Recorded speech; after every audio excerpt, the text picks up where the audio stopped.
Hello friends, तो आज वाले सेक्शन में हम मैप्स के बारे में पढ़ेंगे, यानी कि मैप्स क्या होता है और उसको आप अपने एंड्रॉयड ऐप के अंदर कैसे इंटीग्रेट कर सकते हैं। तो मैप्स का मतलब क्या होता है, जब भी आप कहीं पे भी नेविगेट करते हैं एक प्लेस से दूसरी प्लेस से, और अगर आप उस पर्टिकुलर जगह से अननोन है, मतलब वहाँ अगर आप जा रहे हैं और आपको नहीं पता है कि आप कैसे वहाँ तक नेविगेट करेंगे, तो आप किसकी हेल्प ले सकते हैं? मैप्स की हेल्प ले सकते हैं। अब मैप्स भी बहुत डिफरेंट डिफरेंट टाइप्स के आपको ऑल ओवर द वर्ल्ड मिल जाएँगे।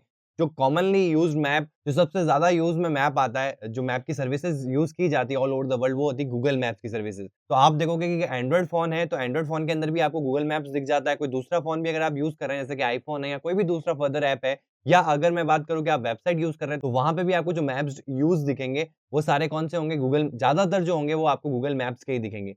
ठीक है? तो आज वाली क्लास में हम गूगल मैप्स के बारे में पढ़ेंगे। गूगल मैप्स होता क्या है? कैसे उसको इंटीग्रेट करना है आपके ऐप के अंदर? प्लस क्या प्रोसीजर रहता है एक मैप को इंटीग्रेट करने का? मतलब कि क्या स्टेप्स रहते हैं? क्या स्टेप्स को आपको फॉलो करना पड़ेगा? तब आप सक्सेसफुली अपने एंड्रॉइड ऐप के अंदर मैप को लगा पाएँगे। और उसके बाद में हम देखेंगे आगे वाले सेक्शन के, मतलब ये जो हमारा सेक्शन रहने वाला है, वो पूरा मैप्स के ऊपर रहने वाला है, जिसमें पहले मैं आपको मैप्स के बारे में बताऊँगा, मैप को इंटीग्रेट करेंगे। फिर हम मैप के ऊपर अगर हमको कोई ओवरलेज़ लगाना है, तो वो ओवरलेज़ क्या होते हैं? कितने डिफरेंट टाइप्स के होते हैं? उनको कैसे लगाया जाता है मैप के ऊपर? देन हम बात करेंगे मार्कर्स की, मार्कर कैसे लगाना है, आपको जो मार्कर दिखते हैं मैप के ऊपर वो कैसे लगाना है। देन फिर हम जियो कोडर के बारे में समझेंगे, जियो कोडर यानी कि एक लोकेशन से अगर मेरे को एड्रेस लेके आना है, तो वो कैसे लाया जा सकता है। देन उसके बाद में जो हमारा फाइनल पार्ट रहेगा वो जीपीएस के ऊपर रहेगा, यानी कि जो ग्लोबल पोजिशनिंग सिस्टम है, यानी कि जो सैटेलाइट से कनेक्टेड हमारा जीपीएस, जो हमारे फ़ोन में बाय डिफ़ॉल्ट होता है जीपीएस, उसको यूज़ करते हुए हम यूज़र की करंट लोकेशन को फेच करेंगे और उसको हमारे ऐप में शो करवाएँगे, एंड देन उसी लोकेशन को हम एज़ अ मार्कर कहाँ सेट कराएँगे? मैप के ऊपर सेट कराएँगे। तो ये जो पूरा सेक्शन रहने वाला है, ये पूरा का पूरा किसके ऊपर ओरिएंटेड है? मैप्स के ऊपर है। तो सीधा चलते हैं एंड्रॉइड स्टूडियो के अंदर, जहाँ मैं आपको बताने वाला हूँ कि कैसे आप गूगल मैप्स को इंटीग्रेट कर सकते हैं आपके एंड्रॉइड ऐप के अंदर। तो मैं यहाँ एक नया प्रोजेक्ट क्रिएट करने वाला हूँ। तो देखो, एंड्रॉइड स्टूडियो में प्रोजेक्ट क्रिएट करने से पहले हम चलते हैं इसका व्यू देखने के लिए कि मैप दिखता कैसा है, एक आपको आइडिया हो जाए। तो यहाँ पे आप देख सकते हैं कॉमनली यूज्ड है। आप फ़ोन के अंदर कहीं पे भी अगर आप कहीं नेविगेशन भूल जाते हैं या कहीं रास्ते पे जा रहे हो और आपको कहीं दूसरी जगह पे नेविगेट करना है और आपने रास्ता खो दिया है, या आप कहीं ऐसी प्लेस पे चले गए जहाँ से आपको नहीं पता चल रहा है कि अब यहाँ से उस प्लेस पे कैसे जाया जाए, तो उसके लिए आप मैप्स को यूज़ करते हैं। कॉमनली यूज़्ड फीचर है ये स्मार्टफ़ोन का। जब भी आपको नेविगेशन भूल जाते हैं या कोई ऐसी जगह पे जा रहे हैं जहाँ का नेविगेशन आपको नहीं पता है, तो मैप्स जो है वो आपको हेल्प करते हैं। तो ऐसा कुछ उसका व्यू होता है, और अगर आपको अपने ऐप में इस चीज़ को इंटीग्रेट करना है, तो वो कैसे इंटीग्रेट किया जाता है, वो इस क्लास में आपको समझ में आ जाएगा। तो चलते हैं सीधा एंड्रॉइड स्टूडियो के अंदर, जहाँ उसका जो स्टार्टिंग स्टेप है वही वहीं से स्टार्ट होगा। क्यों? उसका रीज़न ये है कि अभी तक हमने जितने भी प्रोजेक्ट्स क्रिएट करे, हमने बाय स्क्रैच क्रिएट किए, यानी कि हमने हमेशा एक नया प्रोजेक्ट क्रिएट किया एंड देन उसके अंदर सारी चीज़ें इंटीग्रेट करी। आज वाली क्लास में जब मैं एक प्रोजेक्ट क्रिएट करूँगा, तो मैं एम्प्टी एक्टिविटी को यूज़ नहीं करूँगा, मैं गूगल मैप्स एक्टिविटी को यूज़ करूँगा। उसका एक रीज़न है।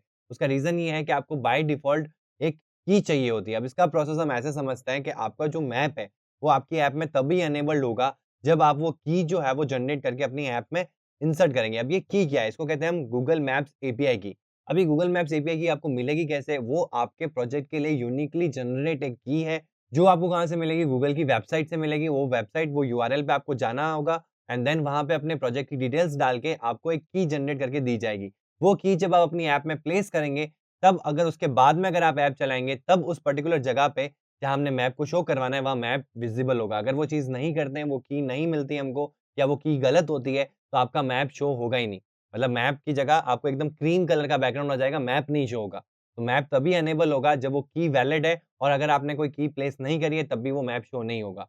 ठीक है? तो वो प्रोसेस को समझेंगे, इसीलिए मैं क्या करूँगा, एम्प्टी एक्टिविटी ना ओपन करके हम मैप्स एक्टिविटी ओपन करेंगे, और उसमें जब मैं मैप्स एक्टिविटी को ओपन करूँगा, तो उसमें मेरे को बाय डिफ़ॉल्ट एक फाइल क्रिएटेड मिलेगी, जिसके अंदर हमको हमारी की को प्लेस करना होगा। ठीक है? तो वो की पहले हम जनरेट कराएँगे हमारे प्रोजेक्ट के हिसाब से, हमारे प्रोजेक्ट की डिटेल के हिसाब से, देन उस की को मैं अपने उस फाइल में प्लेस करूँगा, देन मैं उसको चला के देखूँगा, तब मेरी ऐप के अंदर जो मैप है वो लाइव होगा, मतलब मैप दिखना स्टार्ट हो जाएगा। तो चलते हैं सीधा एंड्रॉइड स्टूडियो के अंदर, जहाँ मैं एक नया प्रोजेक्ट क्रिएट करने वाला हूँ। तो यहाँ मैंने एंड्रॉइड स्टूडियो ओपन कर लिया। अब यहाँ पे क्रिएट न्यू प्रोजेक्ट के ऊपर आपको जाना है। अब तक हम एम्प्टी एक्टिविटी को सेलेक्ट करते हैं। आज क्या सेलेक्ट करने वाले हैं? Google maps activity. इसको आपको सेलेक्ट करना है। उसका रीज़न भी है कि इसमें बाय डिफ़ॉल्ट एक फाइल क्रिएटेड आएगी, जहाँ पे आपको एपीआई की को प्लेस करना है। वो एपीआई की बहुत इंपॉर्टेंट है। अगर वो की सही नहीं है या आपने प्लेस नहीं करी है, तो आपको मैप, अगर आपने सारा कोड भी कर रखा है मैप के लिए, फिर भी आपको मैप विज़िबल नहीं होगा अपनी ही ऐप के अंदर। तो वो इम्पोर्टेंट है, इसीलिए मैं क्या कर रहा हूँ, जो बाय डिफ़ॉल्ट हमको क्रिएटेड गूगल मैप्स की एक्टिविटी मिलती है, उसी को मैं सेलेक्ट करने वाला हूँ। ठीक है? और मैं आपको ऐसे भी बताऊँगा कि ये तो हुआ कि जब आप एक प्रोजेक्ट क्रिएट करें तब ये ऑप्शन आ रहा है। अब आपने एक ऐप बनाया और उसके बीच में आपको एक ऐसी एक्टिविटी लेनी है जहाँ पे आपको मैप्स लगाना है। तो उस केस में क्या करना पड़ेगा? ये तो तब सेलेक्ट करना है जब आप प्रोजेक्ट क्रिएट करो, तब आपने इस एक्टिविटी को सेलेक्ट किया और आपको बाय डिफ़ॉल्ट मैप्स एक्टिविटी ही मिल जाएगी। लेकिन अगर आप प्रोजेक्ट पूरा क्रिएटेड है, उसमें एक एक्टिविटी को इंक्लूड करना है। जब हमारा प्रोजेक्ट क्रिएट हो जाएगा, उसके बाद मैं आपको बताऊँगा कि अगर आपका कोई प्रोजेक्ट क्रिएटेड है, उसके बाद में अगर आपको कोई एक्टिविटी क्रिएट करनी है, जिसके अंदर आपको वो फ़ाइल चाहिएगी, जिसमें आप वो एपीआई की को प्लेस कर सकते हैं, तो वो कैसे क्रिएट की जा सकती है। ठीक है? तो यहाँ हम सेलेक्ट कर लेते हैं गूगल मैप्स एक्टिविटी और नेक्स्ट कर देते हैं। यहाँ पे जो भी आपको ऐप का नेम देना है, वो आप नेम दे सकते हैं और इसको फिनिश करना है आपको। तो देखो हमारा प्रोजेक्ट क्रिएट हो चुका है और हमेशा जब भी हम आज तक प्रोजेक्ट क्रिएट करते आए हैं, तो हमेशा हमको क्या मिलता है, एक एक्टिविटी मिलती है और एक एक्सएमएल फाइल मिलती है।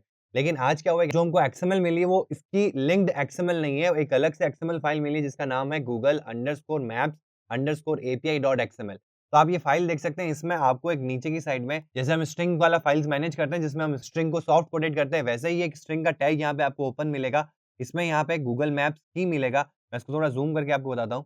ये कुछ फॉर्मेट होगा जहाँ पे आप एपीआई की को प्लेस करेंगे। तो यहाँ देखो ये वाली चीज़ें सब लिखी हुई आएगी, आपको एज़ इट इज़ रहने देना है। देन इस टैग के बाद में यहाँ लिखा हुआ है योर की हियर, मतलब कि आपको एपीआई की को अपने प्रोजेक्ट के हिसाब से जनरेट करवाना है, यानी क्रिएट करवाना है और वो एपीआई की को आपको कहाँ प्लेस कर देना है, इस जगह पे प्लेस कर देना है।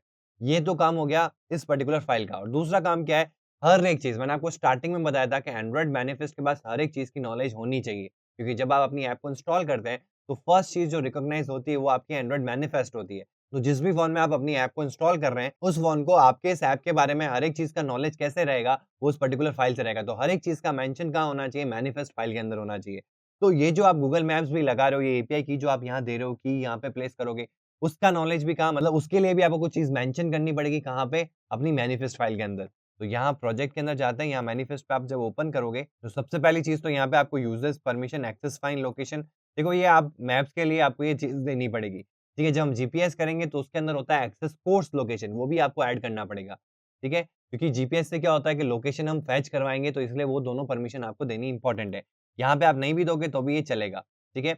बट मोस्ट प्रोबेबली क्या होता है, कई बार इसमें ये मैप्स जो है वो लोड नहीं होंगे अगर आपके पास ये परमिशन नहीं है और इस परमिशन के लिए आपको कोई परमिशन डायलॉग लगाने की भी ज़रूरत नहीं है।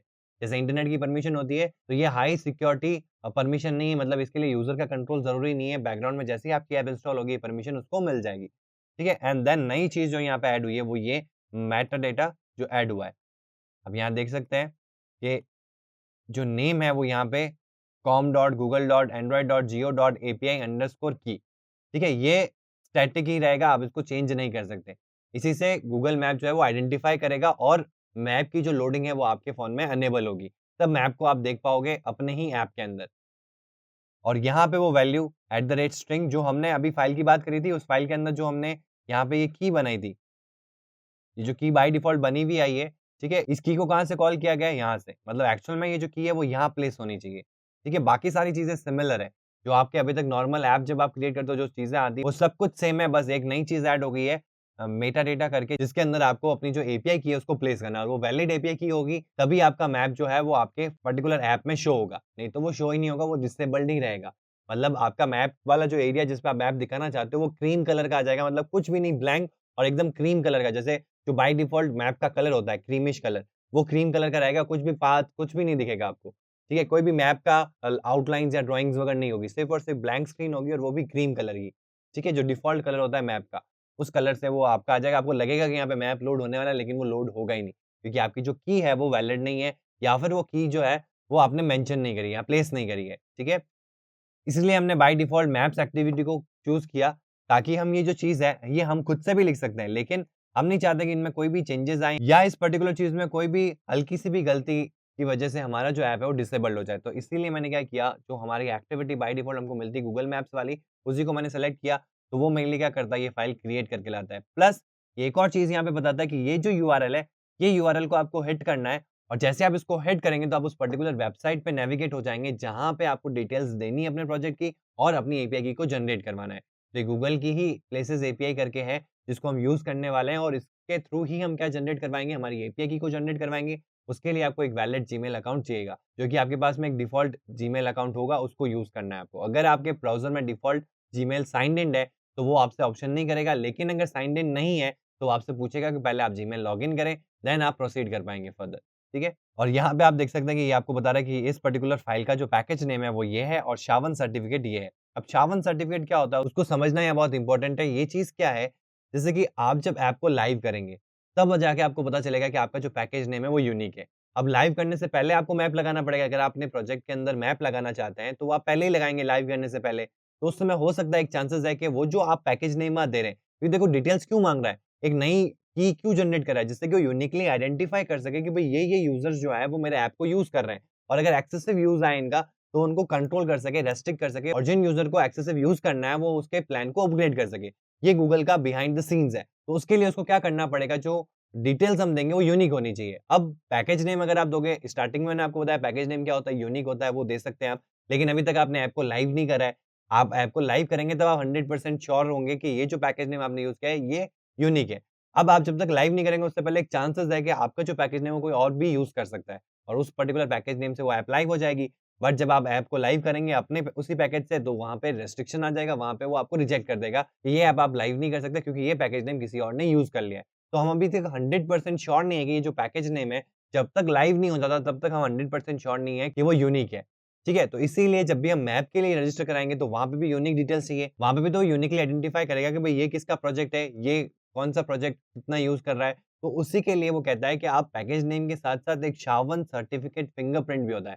नाम से समझ में आ रहा है कि एक हेक्साडेसिमल की वैल्यू है, जो कि आपका जब भी आप एक नया प्रोजेक्ट एंड्रॉइड स्टूडियो में क्रिएट करते हैं, तो एक यूनिक जनरेट होता है। दैट मीन्स मैं जितने भी एंड्रॉइड स्टूडियो के प्रोजेक्ट क्रिएट करता हूँ, तो ये जो SHA-1 सर्टिफिकेट की है, ये हमेशा एक यूनिक वैल्यू जनरेट करेगी। ठीक है? दैट मीन्स कि अगर मैं प्रोजेक्ट नेम भी सेम रख दूँ, अगर मैं पैकेज नेम भी सेम रख दूँ, फिर भी जो SHA-1 सर्टिफिकेट रहेगा, वो अलग ही रहेगा। यानी कि मैं एक अलग लैपटॉप के ऊपर एक न अलग एंड्रॉइड स्टूडियो के अंदर एक सेम नाम से, सेम पैकेज से अगर एक प्रोजेक्ट बनाता हूँ और दूसरे लैपटॉप में वही सेम नाम से और सेम पैकेज नेम से एक और प्रोजेक्ट बनाता हूँ, तो इन दोनों के नेम सेम है, पैकेज नेम सेम है, बट इनके जो SHA-1 सर्टिफिकेट होंगे, वो डिफरेंट होंगे। इसके नाम में ही अगर आप एक वर्ड देखोगे फिंगरप्रिंट, फिंगरप्रिंट का मतलब ही क्या है, ये यूनिक है। जैसे कि अगर आप ट्विन्स किसी के ट्विन्स भी होते हैं, तो उनके भी अगर आप फिंगरप्रिंट देखोगे तो वो यूनिक होंगे। तो कोई भी ऐसा पर्सन नहीं है वर्ल्ड में अलाइव जिनके फिंगरप्रिंट्स मैच करते हैं। कभी भी ऐसा पॉसिबल ही नहीं है। हर एक का फिंगरप्रिंट जो है वो यूनिक होता है अपने आप में। वैसे ही ये जो की है, वो अपने आप में यूनिक है हर एक एंड्रॉइड प्रोजेक्ट की। तो इसीलिए वो कहता है कि आप यहाँ पे पैकेज नेम तो देंगे ही देंगे, साथ में जो आपको डिटेल्स देनी है वो क्या देनी है, इस पर्टिकुलर SHA-1 की को भी वहाँ मैनेज करना है। मतलब वहाँ पे आपको सेट करना है। देन उसके अकॉर्डिंगली वो एक क्या करेगा, एक एपीआई की जनरेट करेगा और वो एपीआई की हमको कहाँ यूज़ करनी है, यहाँ पे प्लेस करनी है। देन रन टाइम में हमारी जब ऐप रन होगी किसी भी एंड्रॉइड स्मार्टफ़ोन के अंदर, रियल डिवाइस के अंदर या एमुलेटर के अंदर, तो ये चेक किया जाएगा कि ये जो की है वो वैलिड है कि नहीं है। इसीलिए इसका मेंशन कहाँ है, इस मैनिफेस्ट फाइल के अंदर है। तो इसी से ये चेक किया जाएगा कि ये जो की है वो सही है कि नहीं है। अगर ये की वैलिड होती है, तो आपको जो मैप की डिटेल्स है वो मिलना स्टार्ट हो जाएगी। देन आपका आपके ऐप के लिए वो मैप जो है अनेबल हो जाएगा। देन आपके ऐप के अंदर वो मैप शो होना स्टार्ट हो जाएगा। तो अब चलते हैं हमारी ऐप को रजिस्टर करवाते हैं, मतलब इस प्रोजेक्ट को रजिस्टर कराते हैं और वहाँ से एक एपीआई की को क्रिएट करके यहाँ पे प्लेस करते हैं। तो उसके लिए आपको क्या करना रहेगा, यहाँ पे देखो 2 वेबसाइट्स मिल मिल जाएगी आपको। एक तो ये वाली वेबसाइट है, इस वेबसाइट पे आपको जाना है और दूसरी वेबसाइट देखो याद रखने की ज़रूरत ही नहीं है। अगर आप प्रोजेक्ट क्रिएट कर दें, तो आपको बाय डिफ़ॉल्ट मैप्स एक्टिविटी को सेलेक्ट करना है और ये फाइल ऑटोमैटिकली क्रिएट होके आएगी और दूसरी वेबसाइट जो है वो ये। तो दोनों ही वेबसाइट आपको यहाँ मिल जाएगी। अब दोनों में डिफ़रेंस क्या है? दोनों में डिफ़रेंस ये है कि जो आपका पैकेज नेम है वो SHA-1 है। पहली वाली की के अंदर अब अगर मैं बात करूँ, तो वो देखो इसी के अंदर आ चुका है। ये जो SHA-1 है वो आपका यहाँ आ गया है। देन परसेंटेज 3B के बाद में आपका पैकेज नेम भी आ गया। दैट मीन्स क्या हुआ कि ये जो वेबसाइट है, जो मैं यहाँ अल्टरनेटिव जो वेबसाइट है, इसका मतलब क्या है? जैसे आप इस पे क्लिक करोगे, तो अगर पहले तो सबसे पहली चीज़ दोनों में ही अगर क्लिक करोगे ना, तो आपको जीमेल अकाउंट का पूछेगा। तो अगर आपका जीमेल अकाउंट लॉग्ड इन है उस पर्टिकुलर ब्राउज़र के लिए, तो आपको नहीं पूछेगा, वो ऑटोमैटिकली उस आईडी को ले लेगा। लेकिन अगर लॉग्ड इन नहीं है, तो आपको एक Gmail account, valid Gmail account को लॉगिन करना पड़ेगा, मतलब साइन इन करना पड़ेगा। उसके बाद में दोनों ही वेबसाइट के अंदर चेंजेस क्या आएगा, ये जो सेकंड वाली वेबसाइट है, अल्टरनेटिव वेबसाइट है, इसके ऊपर जैसे ही ओपन होगा, तो ये आपसे पूरे डिटेल पूछेगा। मतलब कि आपको पैकेज नेम खुद से लिखना पड़ेगा, देन आपको SHA-1 की को यहाँ से कॉपी करके वहाँ पेस्ट करना पड़ेगा। कॉपी पेस्ट क्यों कह रहा हूँ? क्योंकि ये चीज़ में हल्का-सा भी डिफरेंस आया ना, तो जो SHA-1 है वो चेंज हो जाएगा। तो आपको कॉपी पेस्ट ही करना पड़ेगा। कॉपी पेस्ट करने के बाद जैसे ही आप क्लिक कर दें, तो जो यूआरएल हिट होगी ना, वो ये वाली यूआरएल हिट होगी। तो ये कह रहा है कि अगर आप एक स्टेप नेक्स्ट ही जाना चाहते हैं, तो इस यूआरएल को हिट करें, जिसमें आप देख सकते हैं यूआरएल के अंदर ही आपका पैकेज नेम भी है और SHA-1 सर्टिफिकेट भी है। तो दोनों ही एक काम करेंगे, एक में आपको मैनुअली इंसर्ट करना पड़ेगा और एक में बाय डिफ़ॉल्ट इंसर्ट होने के बाद में जो वेबसाइट ओपन होती है, होने के बाद में जो वेब पेज ओपन होता है, वो आपको दिखेगा।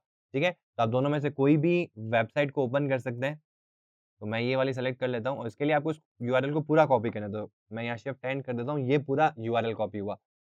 कंट्रोल सी किया एंड देन हम क्या करेंगे, ब्राउज़र ओपन कर लेते हैं। तो यहाँ मैंने यूआरएल को पेस्ट कर दिया है, एंटर कर दें जैसे ही आप एंटर करेंगे, अगर आपने साइन इन नहीं कर रखा है, तो मैं फिर बता रहा हूँ आपको पहले साइन इन का पेज आएगा, वो आपसे कहेगा कि आपको जीमेल साइन इन करना है। जैसे कि मेरा इस ब्राउज़र में पहले से साइन इन है, तो वहाँ पे मेरा जो जीमेल अकाउंट है, वो यहाँ राइट हैंड साइड में ब्लू बार के ऊपर दिख रहा है, ठीक है? और यहाँ पे ये कह रहा है कि register your application for maps SDK, ठीक है? हम क्या कर रहे हैं, मैप्स को इंटीग्रेट कर रहे हैं हमारे प्रोजेक्ट के अंदर। तो यहाँ पे क्रिएट या फिर आप इत मेरे यहाँ पे जो जितने भी प्रोजेक्ट्स हैं, वो यहाँ दिख रहे हैं मेरे को, ठीक है? तो यहाँ क्रिएट प्रोजेक्ट में मैंने एक प्रोजेक्ट सेलेक्ट करना है या फिर मैं क्रिएट प्रोजेक्ट पे ही कर सकता हूँ। अगर अगर मेरे को नया प्रोजेक्ट क्रिएट करना है, तो मैं नया प्रोजेक्ट पे जा सकता हूँ या फिर मैंने कोई पहले से प्रोजेक्ट बना रखा है इसी के लिए। देखो, ये जो अकाउंट है ना, वो किसके लिए, जैसे आगे चल के आप फायरबेस भी यूज़ करोगे और भी जितनी गूगल की सर्विसेज़ अगर आप यूज़ करते हो, तो उसके लिए आपको अकाउंट या एक प्रोजेक्ट क्रिएट करना पड़ता है। तो अगर आप वो सारी चीज़ें एक ही प्रोजेक्ट में क्रिएट कर रहे हैं, तो आप वो प्रोजेक्ट सेलेक्ट कर सकते हैं। लेकिन अगर आप कोई नया प्रोजेक्ट सेलेक्ट करना चाहते हैं, नया प्रोजेक्ट ही क्रिएट करना चाहते हैं, नई प्रोजेक्ट के लिए हो रहा है, तो आप फिर क्या करेंगे, क्रिएट अ प्रोजेक्ट पे क्लिक करेंगे, मतलब बाय डिफ़ॉल्ट क्रिएट पे ही आएँगे, कोई सेलेक्ट नहीं करेंगे और यहाँ पे कंटिन्यू कर देंगे। ठीक है? तो आपका एक नया प्रोजेक्ट क्रिएट होगा, तो यहाँ आप नीचे देख सकते हैं इनेबलिंग एपीआई आ गया, मतलब प्रोजेक्ट क्रिएट हो चुका है। अब एपीआई वाला जो प्रोसेस है, वो अनेबल हो चुका है और यहाँ पे ये बोल रहा है क्रिएट एपीआई की। अगर मैं आपको ज़ूम करके बताऊँ, तो your API is enabled, the project has been created and maps SDK for Android has been enabled. मतलब इस प्रोजेक्ट के लिए मैप्स एसडीके जो है वो अनेबल हो चुका है, यानी कि इस की को जहाँ पे भी मैं यूज़ करूँगा, जिस भी प्रोजेक्ट में मैं यूज़ करूँगा, उसके लिए जो मैप वाला एसडीके है वो अनेबल हो चुका है। मतलब अब मैप्स मेरे को मिलना स्टार्ट हो जाएगा कि एक वैलिड की क्रिएट हो चुकी है। ये जो एपीआई है वो अनेबल हो चुकी है, लेकिन इसको चेक करने के लिए हमको एक एपीआई क्रिएट करनी पड़ेगी और जो एपीआई क्रिएट हुई है उसको हमारे प्रोजेक्ट के अंदर प्लेस करना पड़ेगा। तो मैं यहाँ पे नीचे ऑप्शन आ रहा है क्रिएट अ एपीआई की, तो यहाँ हमारी एक एपीआई की क्रिएट होगी और जैसे ही क्रिएट होगी यहाँ पे आपको ऑप्शन दिख जाएगा। तो यहाँ पे एक इंटरफेस ओपन हो चुका है और यहाँ पे आप देख सकते हैं ये की आ चुकी है। ठीक है? आप इस की को कॉपी कर लेना। उससे पहले आपको एक चीज़ करनी पड़ेगी। यहाँ देखो रेस्ट्रिक्शंस के अंदर एंड्रॉइड ऐप्स दिखा रहा है। ठीक है? अब जो गूगल मैप्स है, वो कहीं पे भी किसी भी प्लेटफ़ॉर्म पे अगर आपको इनेबल करवाना है, मतलब मैप्स अगर आपको दिखाना है, चाहे वेबसाइट हो गया, चाहे आईफ़ोन हो गया, चाहे आपका एंड्रॉइड ऐप हो गया, उसके लिए आपको यही सेम प्रोसीजर फ़ॉलो करना पड़ता है। ठीक है? हर बार आपको एक एपीआई की क्रिएट करनी पड़ेगी और वो कीज़ जो है वो उस पर्टिकुलर रिस्पेक्टिव जहाँ पे भी आप ऐप डेवलप कर रहे हो या वेबसाइट डेवलप कर रहे हो, एक रिक्वायर्ड जगह पे उसको मेंशन करना पड़ेगा। देन उसके बाद में वो चीज़ जो है वो उस पर्टिकुलर प्लेटफ़ॉर्म के लिए इनेबल हो जाएगी और उस पर्टिकुलर प्रोजेक्ट में वो दिखना स्टार्ट हो जाएगी। लेकिन उससे पहले आपको यहाँ पे चेक करना है कि यार ये रेस्ट्रिक्शंस में क्या आ रहा है एंड्रॉइड ऐप्स। दैट मीन्स ये जो की है बाय डिफ़ॉल्ट रेस्ट्रिक्टेड आ रही है एंड्रॉइड ऐप के लिए, यानी कि अगर आपने सब कुछ सही भी किया, की भी जनरेट कर ली, की भी आपने डाल दी, फिर भी आपका जो मैप है वो विज़िबल नहीं होगा। क्योंकि यहाँ पे रेस्ट्रिक्शंस में हमने क्या डाल रखा है एंड्रॉइड ऐप्स, ये बाय डिफ़ॉल्ट आता है। तो आपको क्या करना है, इसको हटाना है, चेंज करना है। तो आप इस पे क्लिक करेंगे की के ऊपर, जैसे ही आप क्लिक करेंगे तो कुछ ऐसा इंटरफ़ेस आपको देखने को मिलेगा। आपको ये रेस्ट्रिक्शंस में नन कर देना है, ठीक है? नन करने के बाद में इसको सेव कर देना है। अब क्या होगा, हमारा जो रेस्ट्रिक्शन था इस की का एंड्रॉइड ऐप के ऊपर वो हट चुका है, तो ये की अब एंड्रॉइड ऐप में लगाई जा सकती है। बाय डिफ़ॉल्ट एंड्रॉइड ऐप में रेस्ट्रिक्शंस ऑन होता है, ठीक है? तो आपको ये चीज़ का ध्यान रखना है, ये स्टेप बहुत इंपॉर्टेंट है। तो इस चीज़ को जब भी आप इम्प्लीमेंट करें, इस चीज़ को अच्छे से ध्यान रखना कि आप यहाँ पे नन होना चाहिए या फिर एंड्रॉइड ऐप्स के अलावा कुछ और होना चाहिए। एंड्रॉइड ऐप्स नहीं आने चाहिए यहाँ पे। नहीं तो क्या होगा, वो जो की आप यहाँ से कॉपी कर रहे हो और अपने प्रोजेक्ट में प्लेस कर रहे हो, वो एक एंड्रॉइड ऐप ही तो है, तो उस एंड्रॉइड ऐप में वो की वर्क नहीं करेगी, क्योंकि वो रिस्ट्रिक्टेड है फॉर एंड्रॉइड ऐप, ठीक है? तो ये चीज़ का ध्यान रखना है, देन हम इस ब्राउज़र को क्लोज़ कर देते हैं और अब हमारे प्रोजेक्ट के अंदर आ गए हम वापस और यहाँ पे जो आपका योर की हियर है, इसको आपको हटाना है और इस जगह पे वो की को प्लेस कर देना है। तो जो की वहाँ क्रिएट हुई थी, वो मैंने एज़ इट इज़ यहाँ कॉपी पेस्ट कर दिया है। कॉपी पेस्ट ही करना है आपको, क्योंकि एक भी चीज़ ऊपर-नीचे हुई तो प्रॉब्लम क्रिएट हो जाएगी और वैसे भी ये बहुत बड़ी की है जिसमें आप इसको याद भी नहीं रख सकते, ठीक है? तो इसको कॉपी पेस्ट ही करना पड़ेगा आपको। तो ये हमारा फर्स्ट स्टेप था जो मैप्स के लिए हमने कर लिया है। अब जो सेकंड स्टेप है वो ये है कि हमको हमारे यूआई के अंदर मैप को दिखाना है।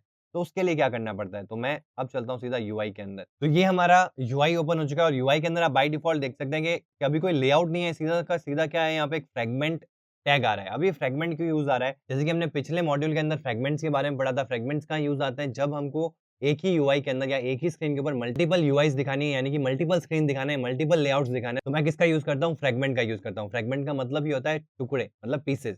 तो यहाँ पे भी फ्रेगमेंट क्यों यूज़ हो रहा है, उसका रीज़न आपको समझ में आता है ऐसे कि जब आप मैप्स को ओपन करते हैं बाय डिफ़ॉल्ट, तो आप उसमें ज़ूम कर सकते हैं, उसमें ज़ूम आउट कर सकते हैं, आप उसमें स्क्रॉल कर सकते हैं इधर लेफ्ट, राइट, टॉप, बॉटम। तो ये सारी चीज़ें क्या है, फ्रेगमेंट में डिवाइडेड है। जैसे कि आप ज़ूम कर रहे हैं तो एक फ्रेगमेंट लोड हो रहा है।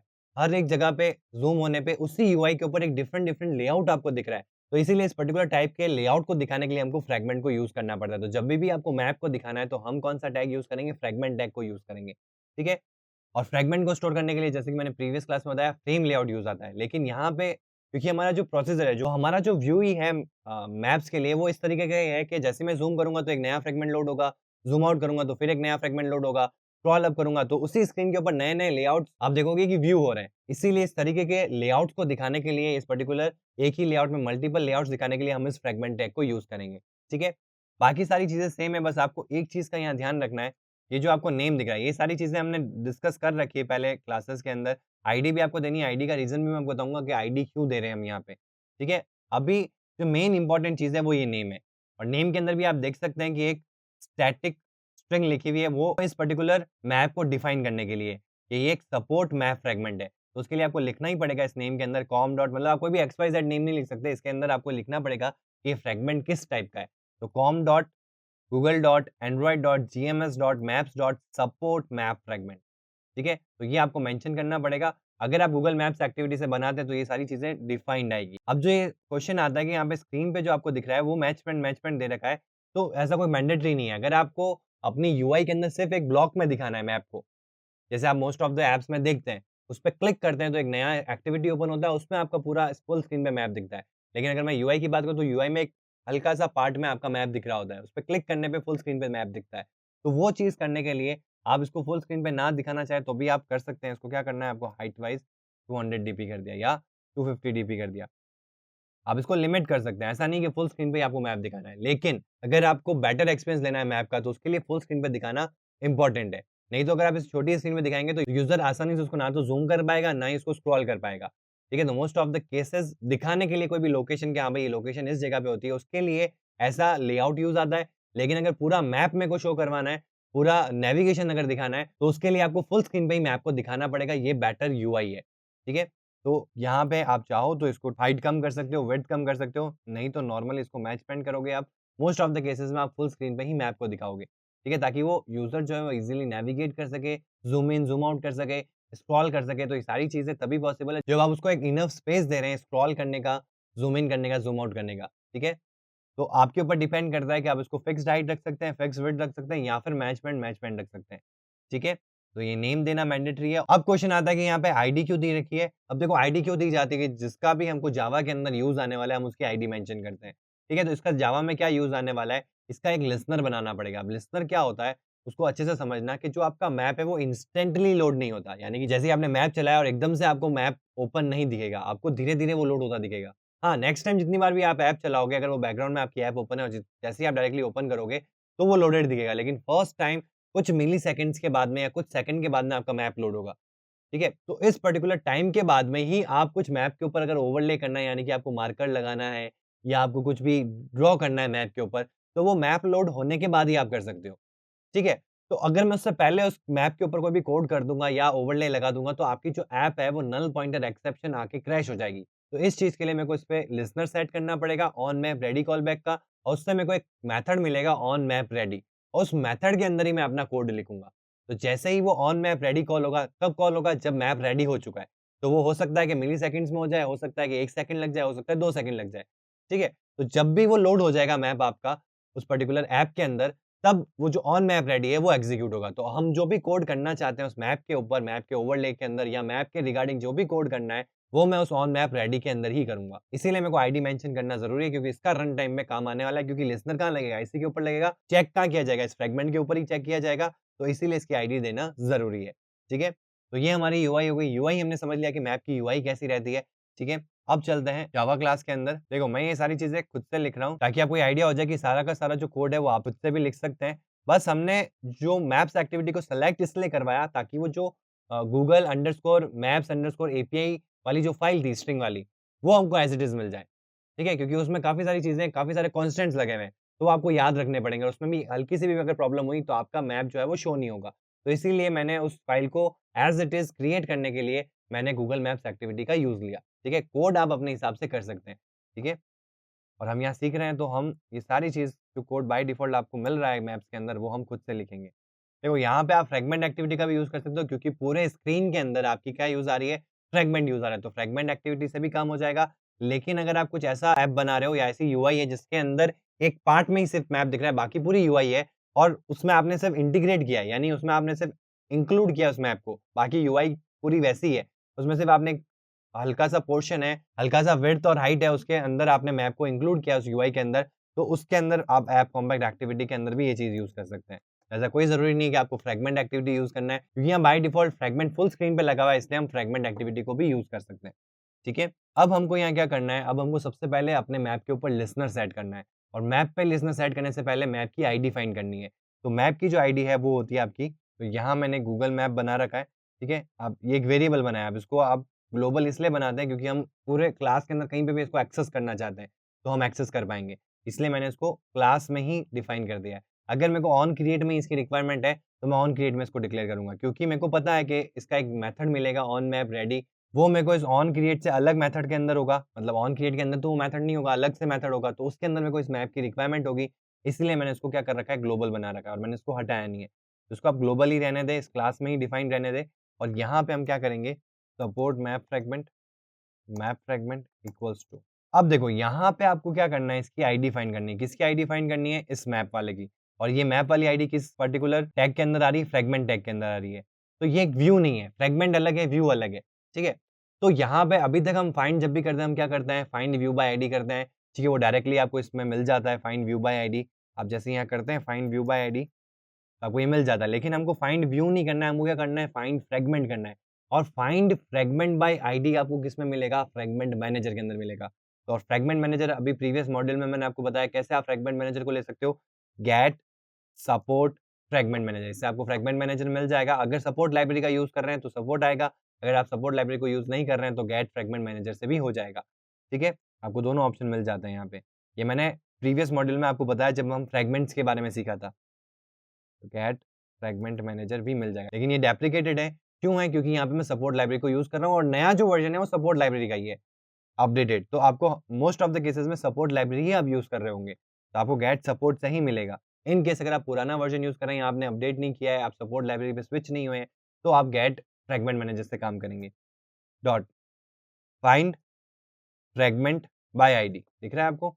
ये चीज़ आपको सेलेक्ट कर लेनी, फाइंड फ्रैगमेंट बाय आईडी, इसमें आपको आईडी प्लेस करनी है, r.id, जैसे आप आईडी प्लेस करते हैं, अभी तक हमने फाइंड व्यू बाय आईडी करा, तो उसमें क्या होता है, आईडी प्लेस करते हैं फाइंड व्यू बाय आईडी के अंदर। अभी हम क्या कर रहे हैं, फाइंड फ्रैगमेंट को फाइंड कर रहे हैं आईडी के थ्रू, और ये हमको कहाँ से मिलता है? फ्रैगमेंट मैनेजर से। तो इससे पहले फ्रैगमेंट मैनेजर लिया, then find fragment by ID किया और यहाँ पे आ जाएगा r.id.map, जो भी मैंने वहाँ आईडी दे रखी है। आप आईडी कुछ भी दे सकते हैं। यहाँ पे आप देख सकते हैं कि मैंने आईडी क्या दे रखी है? मैप। जो भी आपको आईडी देनी है वो आप आईडी यहाँ दे सकते हैं। क्योंकि बाय डिफ़ॉल्ट इसमें मैप दे रखी है, तो ऐसा कोई ज़रूरी नहीं कि आपको मैप ही देनी है। ठीक है? आप XYZ को भी जो आपको नाम सही लगे वो आप आईडी यहाँ दे सकते हैं। क्योंकि मैं यहाँ पे मैप ही दिखा रहा हूँ, तो इसीलिए मैंने मैप आईडी ही रहने दी है। अब प्रॉब्लम क्या आ रही है? प्रॉब्लम यहाँ पे टाइप कास्टिंग की आ रही है। अगर हम find fragment by ID method को देखते हैं तो रिटर्न क्या करता है? ये फ्रैगमेंट रिटर्न करता है। और एक्चुअल में हमको क्या चाहिए यहाँ पे? सपोर्ट मैप फ्रैगमेंट चाहिए। ठीक है? क्योंकि मैंने आपको बताया कि ये एक फ्रैगमेंट है, लेकिन यहाँ पे जो टाइप मैंने मेंशन किया है नेम के अंडर, ये किस लिए है कि इसको डिफाइन करने के लिए किस टाइप का फ्रैगमेंट है? सपोर्ट मैप फ्रैगमेंट टाइप का फ्रैगमेंट है। तो इसीलिए वो चीज़ भी आपको यहाँ पे जब हम फाइंड फ्रैगमेंट बाय करेंगे r.id.map, तो ये किस टाइप का फ्रैगमेंट है? सपोर्ट मैप फ्रैगमेंट टाइप का फ्रैगमेंट है। लेकिन कंपाइलर को ये चीज़ पता थोड़ी ना है, क्योंकि हम यहाँ तो क्या कर रहे हैं? फाइंड फ्रैगमेंट बाय आईडी कर रहे हैं और रिटर्न क्या करेगा? ये फ्रैगमेंट रिटर्न करेगा और यहाँ हम किसमें डाल रहे हैं? मैप फ्रैगमेंट में डाल रहे हैं। तो आप यहाँ देख सकते हैं कि रिक्वायर्ड टाइप क्या है? सपोर्ट मैप फ्रैगमेंट, और प्रोवाइडेड क्या है? फ्रैगमेंट। तो ये टाइप कास्ट की जो प्रॉब्लम है वो आ रही है। तो इसके लिए आपको क्या करना है? कुछ नहीं करना, रन टाइम में हमको पता है कि यहाँ पे एक सपोर्ट मैप फ्रैगमेंट का ही ऑब्जेक्ट रिटर्न होगा, तो हम यहाँ इसको टाइप कास्ट कर देते हैं। मैंने यहाँ पे टाइपकास्ट कर दिया, ये अब कंपाइल एरर भी रिज़ॉल्व हो गया, ठीक है? आपको एक लाइन में नहीं लिखाना है, तो आप ऐसे इसको 2 लाइन में कर सकते, ठीक है? तो ये हमारा फर्स्ट पार्ट हो गया। अब ये आईडी क्यों फाइंड करी? ताकि मैं इसके ऊपर एक लिस्टनर लगा सकूँ, जो सुने कि कब मैप लोड हो चुका है। यही तो इम्पोर्टेंट है कि मैं इसकी आईडी क्यों फाइंड कर रहा हूँ, क्योंकि मैप जो है वो यहाँ लोड होगा। अब यहाँ लोड होगा तो पता कैसे चलेगा कि लोड हो गया है? क्योंकि उसका जो लोड होने का टाइम है वो इंडेफिनिट है। इंडेफिनिट का मतलब है कि कभी मिलीसेकंड्स में ही लोड हो जाएगा, कभी कुछ थोड़ा टाइम ज़्यादा लग सकता है, सेकंड्स में लग सकता है, कभी कम मिलीसेकंड्स में हो जाएगा, कभी ज़्यादा मिलीसेकंड्स में हो जाएगा, तो ये इंडेफिनिट टाइप है। मैं यहाँ पे अपनी यूआई को पॉज़ नहीं कर सकता, ठीक है? तो उसके लिए मेरे को लिस्टनर का यूज़ करना पड़ेगा, और वो लिस्टनर कहाँ सेट करना है? इस मैप फ्रैगमेंट के ऊपर। तो map fragment dot gate map async, दिख रहा है? गेट करना है मैप को असिंक्रोनसली, किसके ऊपर? इस फ्रैगमेंट के ऊपर। और जैसे ही मैं इस मेथड को कॉल कर रहा हूँ, तो ये मेरे को क्या बोल रहा है कि इसमें आपको एक on map ready call back का ऑब्जेक्ट पास करना पड़ेगा। ठीक है? तो on map ready call back एक इंटरफ़ेस क्लास है, उसके अंदर आपको प्री डिफाइंड एक मेथड मिलता है ऑन मैप रेडी, और वो तब इनिशियलाइज़ होता है जब मैप रेडी हो चुका है। मतलब जब मैप रेडी होगा, तो वो ऑन मैप रेडी जो मेथड है वो एग्ज़ीक्यूट हो जाएगा। तो जो भी सेट ऑफ इंस्ट्रक्शन आप उस ऑन मैप रेडी मेथड के अंदर लिखेंगे, वो तब एग्ज़ीक्यूट हो जाएँगे। तो जो भी मैप के ऊपर आपको काम करना है, वो आपको ऑन क्रिएट के अंदर नहीं करना है, वो आपको ऑन मैप रेडी के अंदर करना है। ठीक है? तो यहाँ मैं एक नई क्लास का ऑब्जेक्ट बनाता हूँ, new on map ready call back, और यहाँ पे आपका आ गया ऑन मैप रेडी, और आप यहाँ देख सकते हैं कि गूगल मैप का रेफरेंस आ रहा है यहाँ पे, और यहाँ पे आपको जो भी काम करना है मैप के ऊपर, वो आप यहाँ पे कर सकते हैं। जो लोडेड मैप है, उसका रेफरेंस यहाँ आ रहा है। ठीक है? इसको आप एक और तरीके से कर सकते हैं, जो मैंने आपको प्रीवियस फ्रैगमेंट वाली क्लासेस में भी बता रखा है, कि यहाँ पे क्योंकि एक इंटरफ़ेस क्लास है, तो यहाँ पे आप इम्प्लीमेंट्स लगा सकते हैं। अगर आपको कोड को और क्लीन करना है, तो आप कैसे कर सकते हैं? Implements on map ready call back. तो मैंने अपनी क्लास में इम्प्लीमेंट कर दिया है इस पर्टिकुलर क्लास को, जो मेन क्लास है जिसके अंदर मैं हूँ। और यहाँ पे ऑल्ट प्लस एंटर करेंगे, तो यहाँ पे आएगा इम्प्लीमेंट मेथड। तो यहाँ पे भी on map ready call back के अंदर आपको क्या मिल रहा है? ये मेथड ओवररिडन मेथड मिल रहा है। ठीक है? मैं चाहता हूँ कि ये सारा कुछ इसके अंदर ना आए, क्लीन कोड लगे। उसके लिए मैं क्या करता हूँ? इस इंटरफ़ेस क्लास को ऊपर ही इम्प्लीमेंट कर देता हूँ। ये हमने नेविगेशन ड्रॉवर में भी देखा है। तो मैं यहाँ पे क्या कर दूँगा? सिंपल सा दिस, क्योंकि मैंने इस क्लास को इस पर्टिकुलर क्लास के साथ इम्प्लीमेंट्स करा रखा है। ठीक है? अब यहाँ पे रेड लाइन आ रही है, वो इसलिए आ रही है क्योंकि इस क्लास का एक एब्स्ट्रैक्ट मेथड होता है, जो आपको यहाँ पे ओवरराइड करना पड़ेगा। तो आप ऑल्ट प्लस एंटर करें, इम्प्लीमेंट मेथड में जाएँगे, तो आपको ये मेथड दिख जाएगा ऑन मैप रेडी। सिर्फ इसको सेलेक्ट करना है और ओके कर देना है। जैसे ही आप करेंगे, तो ये आपको एक मेथड मिल जाएगा। ठीक है? अब जो भी आपको काम करना है मैप से रिलेटेड, वो आपको यहाँ करना है। ठीक है?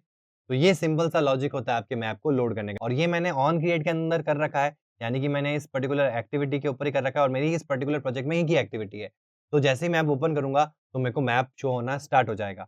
ठीक है? आप इसको इंटीग्रेट करवा सकते हैं अपने प्रोजेक्ट के अंदर। उसके लिए क्या करना पड़ेगा? क्योंकि देखो, मैंने स्टार्टिंग में भी बताया था कि जब हम प्रोजेक्ट क्रिएट कर रहे हैं नया, तभी हमने उस एक्टिविटी को सेलेक्ट कर लिया।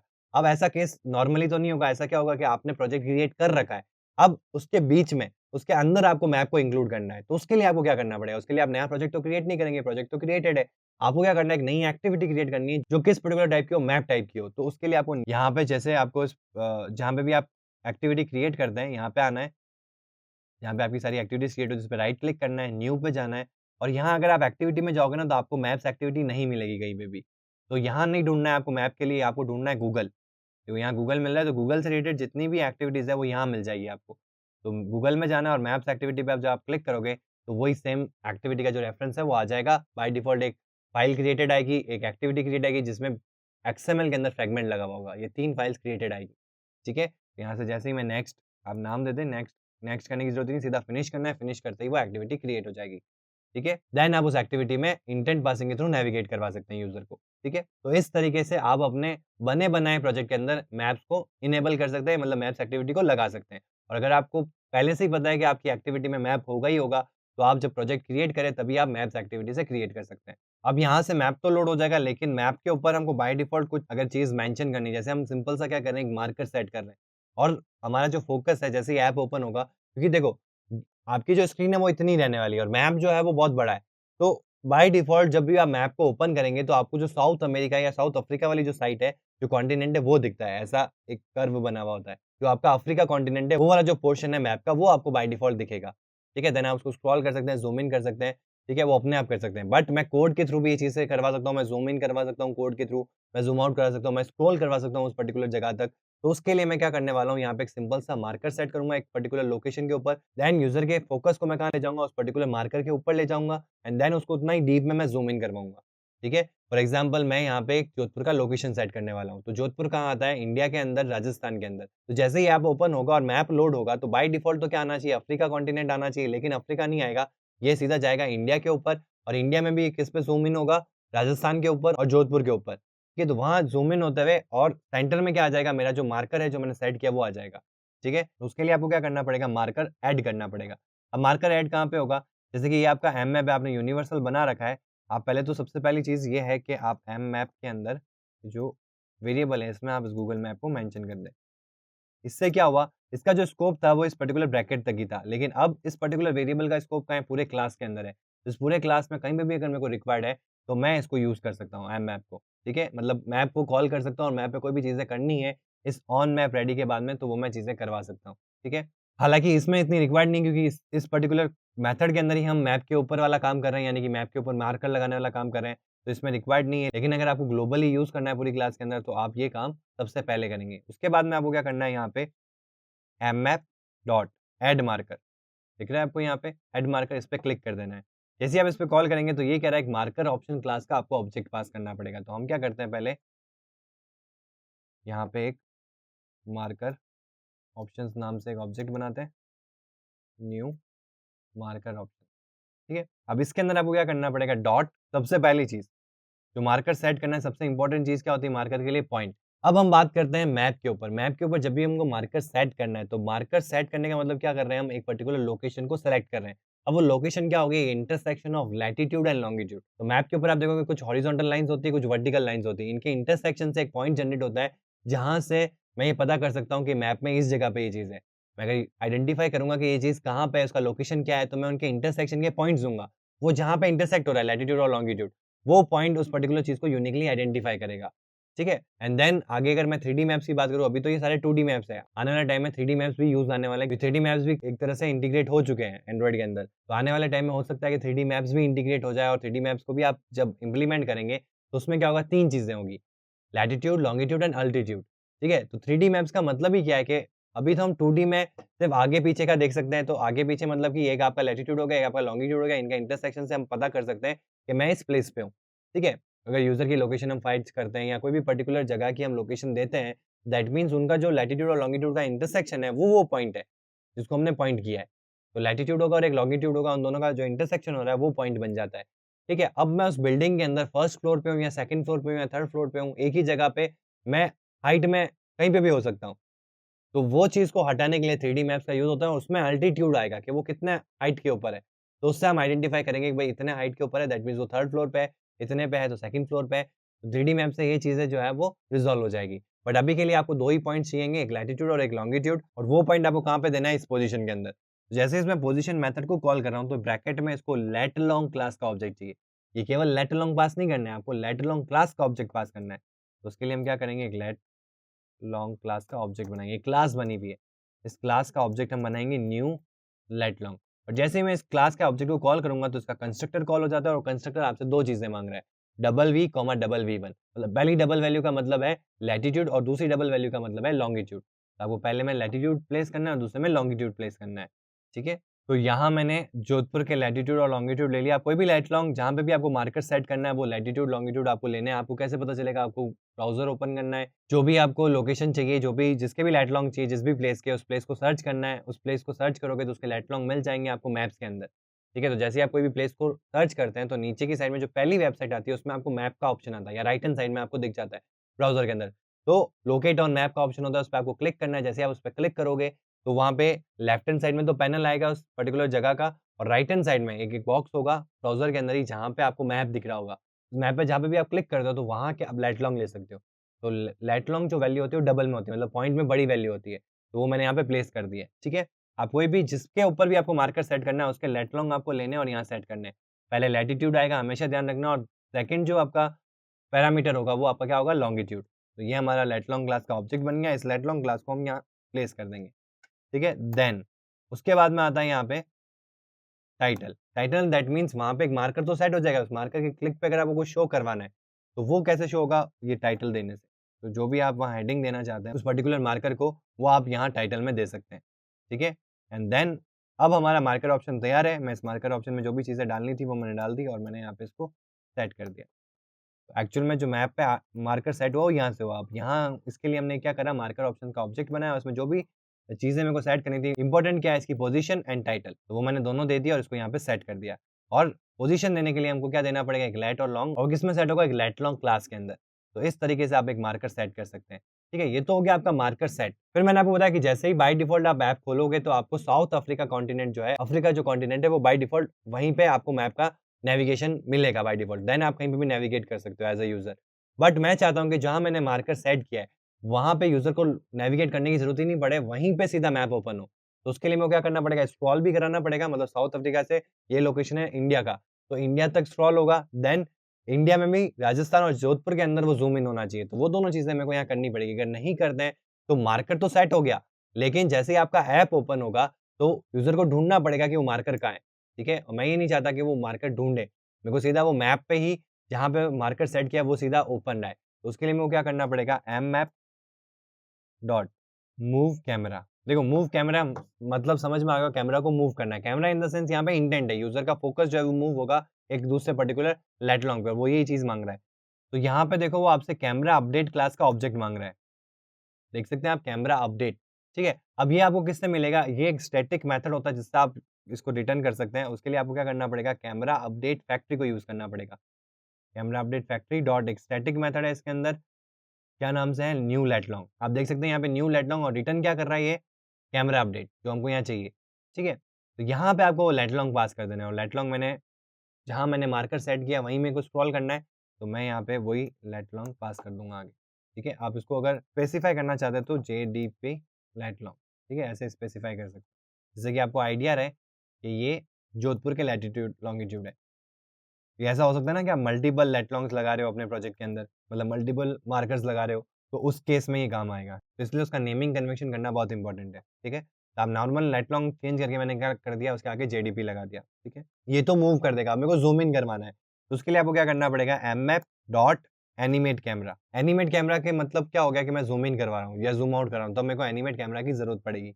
इसके अंदर भी इसको क्या चाहिए, कैमरा अपडेट क्लास का ऑब्जेक्ट चाहिए, तो वही सेम करेंगे हम, कैमरा अपडेट फैक्ट्री में से एक स्टैटिक मेथड को कॉल करेंगे जिसका नाम है न्यू लेट लॉन्ग ज़ूम।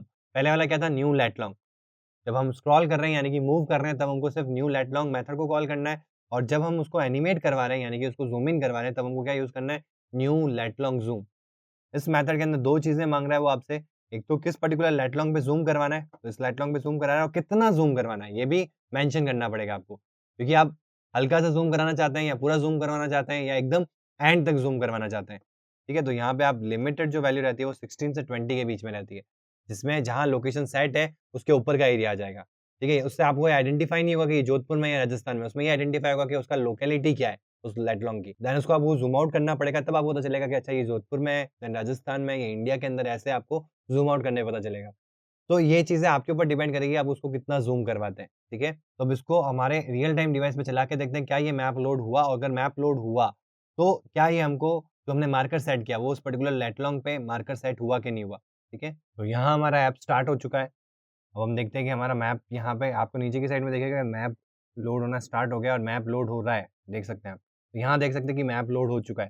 तो ये जो लोकेशन जो ये जो मार्कर मैंने यहाँ सेट किया आप देख सकते हैं लेफ्ट हैंड साइड में मार्कर, जोधपुर टैग से मैंने मार्कर को सेट किया था, यहाँ पे आप टाइटल में देख सकते हैं जोधपुर और जो ये लोकेशन है, ये जो लेट लॉन्ग है, ये यहाँ पे एक इंटरसेक्शन है लैटीट्यूड और लॉन्गिट्यूड का, जो हमने यहाँ मेंशन किया है, ठीक है? तो जो भी आप लेट लॉन्ग देंगे, वो कोई ना कोई एक जगह का या प्लेस को आइडेंटिफाई कर रहा होगा। वो जो ही लेट लॉन्ग आप वहाँ सेट करेंगे, तो ऑटोमैटिकली मार्कर उसी प्लेस पे जाके लग जाएगा, ठीक है? तो आपको जैसे कोई ऐसी ऐप बनानी है, जिसमें आपको यूज़र को ये बताना है कि हमारी सर्विसेज़ यहाँ-यहाँ अवेलेबल है पूरे वर्ल्ड के अंदर या पूरे इंडिया के अंदर या पूरे एक सिटी के अंदर, यहाँ-यहाँ हमारी सर्विसेज़ अवेलेबल है, तो वहाँ आप ये मार्कर जो है, उनको यूज़ कर सकते हैं।